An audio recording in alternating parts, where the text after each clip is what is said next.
विधान परिषदेमधील विरोधी पक्षनेते पदावर काँग्रेस दावा करणार अशी माहिती सूत्रांनी दिली आहे। विधानसभा विरोधी पक्षनेते पद ठाकरे गटाला दिल्यास काँग्रेस दावा करेल।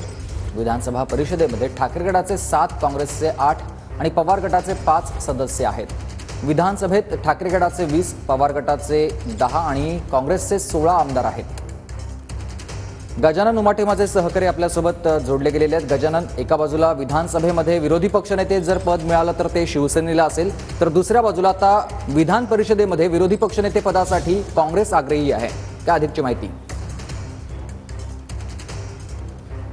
नक्कीच विधानसभेचं विरोधी पक्ष नेतेपद जर मुख्यमंत्र्यांनी किंवा महायुतीच्या सरकारने दिलं तर ते ठाकरे गटाकडे जाण्याची शक्यता वर्तवली जाते आहे।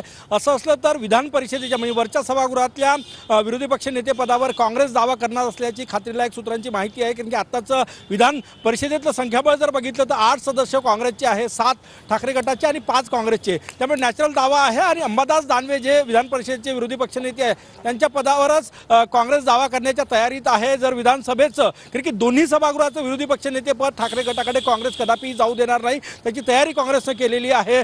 जर सरकारनं विधानसभेत कारण की संख्याबळ नाही, विधानसभेचं विरोधी पक्षनेतेपद दिलं आणि ते ठाकरे गटाकडे गेलं तर मग विधान परिषदेचं विरोधी पक्षनेतेपद जे आहे ते काँग्रेसकडे जाणार। महाविकास आघाडीत काँग्रेस त्यासाठी आग्रही असणार आहे। दोन्ही सभागृहाचं विरोधी पक्षनेतेपद ठाकरे गटाकडे जाऊ देणार नाही असं काँग्रेसच्या खात्रीलायक सूत्रांची माहिती आहे। त्यामुळे महाविकास आघाडीमध्ये पुन्हा एकदा बिघाडी होण्याची शक्यता जी आहे ती वर्तवली जाते। वरच्या सभागृहातलं विरोधी पक्ष नेतेपद हे अत्यंत महत्त्वाचं आहे कारण की तिथे संख्याबळ आहे। अशा परिस्थितीत ते जर काँग्रेसकडे गेलं तर मग काँग्रेसचा चेहरा कोण असेल हा सगळ्यात मोठा प्रश्न आहे। जी चर्चा आता सुरू आहे, 2 दिवसापूर्वी विरोधी पक्षातले आमदार जे आहेत ते विधानसभेच्या विरोधी पक्ष नेतेपदासाठी मुख्यमंत्री देवेंद्र फडणवीस यांची भेट घेऊन आले। त्यानंतर सकारात्मकता ही सरकारकडनं दिसून आलेली आहे। त्यानंतर आता चर्चा सुरू झाली वरच्या सभागृहातील विरोधी पक्ष नेतेपदाची आणि त्यावर आता काँग्रेसनं दावा केलेला आहे। हा दावा थेट अंबादास दानवे यांच्याच पदावर आहे। त्यामुळे वरच्या सभागृहातलं विरोधी पक्षनेतेपद